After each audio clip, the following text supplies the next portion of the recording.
ஆலோசனை கர்த்தருடைய நாமத்தினாலே உங்களை வாழ்த்துகிறேன். வேதம் என் மன மகிழ்ச்சி.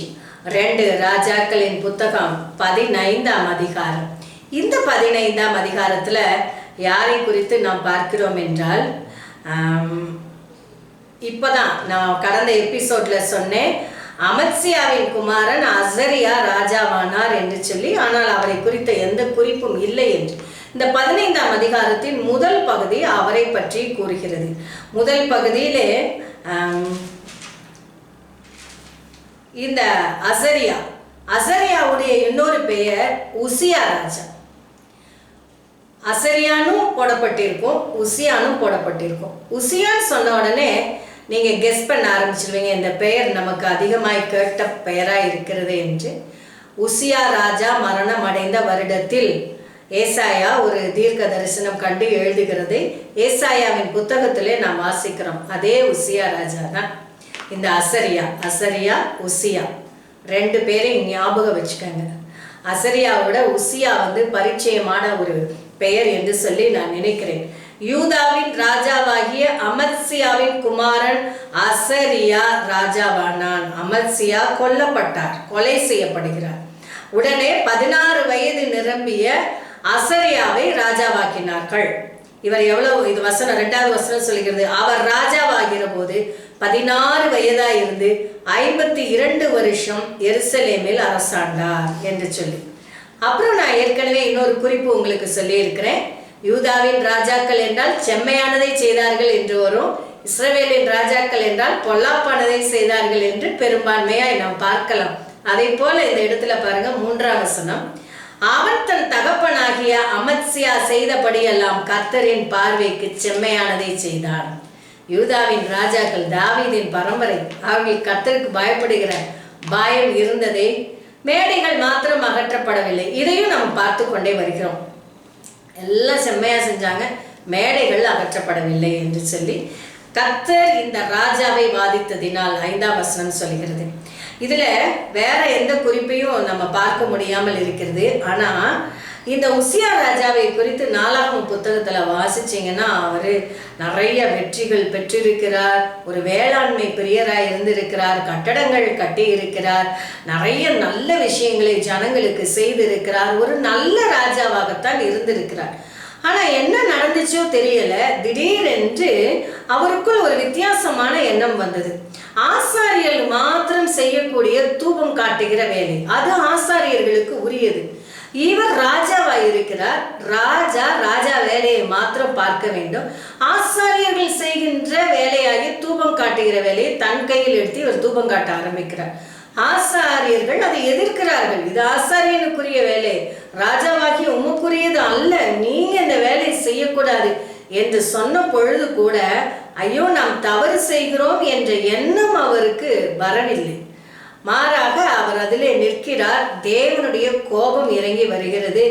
அவர் குஷ்டம் அவருடைய நெற்றியிலே காணப்பட்டது என்று சொல்லி நாம் பார்க்கிறோம். அந்த குஷ்டம் வந்த உடனே அவருக்கே தெரிஞ்சிருச்சு, அப்படிப்பட்டவர்கள் ஆலயத்திற்குள் நிற்கக்கூடாது. உடனே அவரே வெளியேறி விடுகிறார்.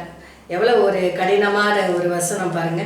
அதான் 5ஆம் வசனம் சொல்லுகிறது, எவ்வளோ நல்ல ராஜா, நல்ல ராஜா, ஆனா யூதாவில் ஒரு துணிகரமாய் ஒரு சின்ன காரியத்தில் அவர் தவறு செய்து விட்டதினால், தேவ நியமத்தை மீறி விட்டதினால், கர்த்தர் இந்த ராஜாவை பாதித்ததினால், அவன் தன் மரண நாள் மட்டும் குஷ்டரோகியா இருந்து தனித்து ஒரு வீட்டிலே வாசம் பண்ணினான். குஷ்டரோகிகள் எல்லாரோடும் வாழ முடியாது, தனித்து ஒரு வீட்டிலே வாசம் பண்ணினான்.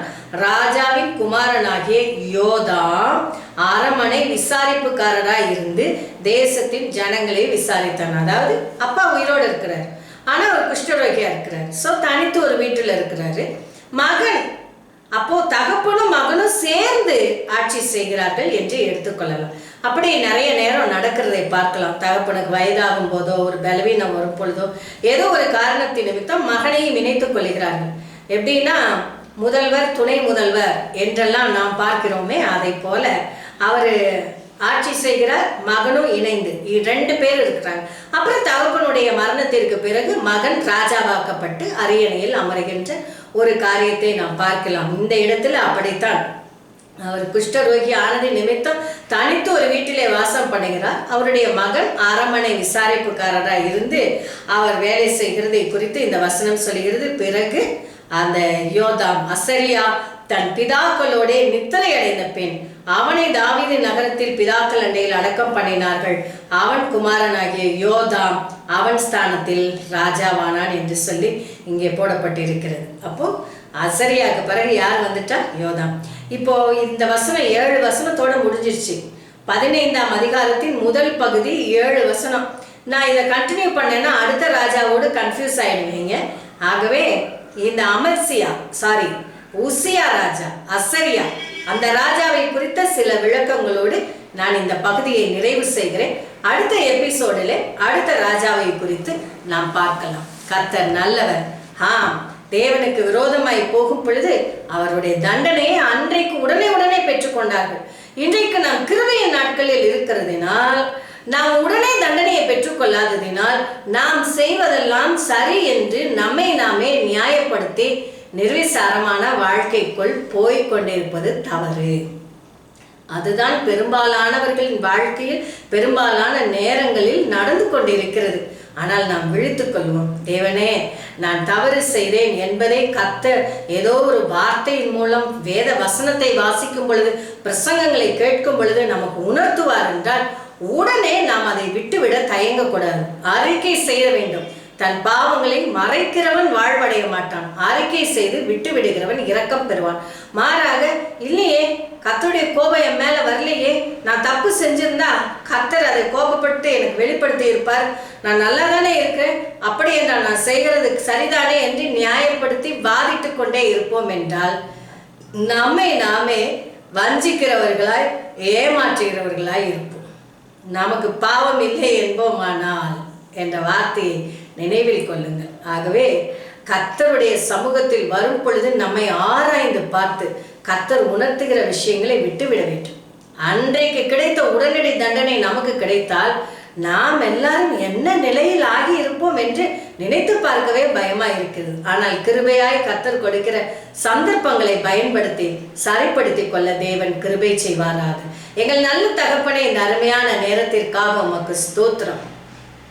எங்களுக்கு பாவம் இல்லை என்று சொன்னாலும், நாங்கள் செய்தவைகளை நியாயப்படுத்தினாலும் எங்களை நாங்களே வஞ்சிக்கிறவர்களாய் இருக்கிறோம். நீர் கொடுத்த கிருபையின் நாட்களை தவறாய் பயன்படுத்தி கொள்ளாதபடி சரியாய் பயன்படுத்தி முடிவு பரியந்தம் நிலைத்திருந்து தேவ ராஜ்யத்திற்கு பாக்கியசாலிகளாய் மாற, சொந்தக்காரர்களாய் மாற கர்த்தர் எங்களுக்கு உதவித்தார். துதி கனம் மகிமை உமக்கே, இயேசுவின் நாமத்தில் பிதாவே, ஆமென், ஆமென். God bless you. கர்த்தர் உங்களை ஆசீர்வதிப்பாராக. Amen.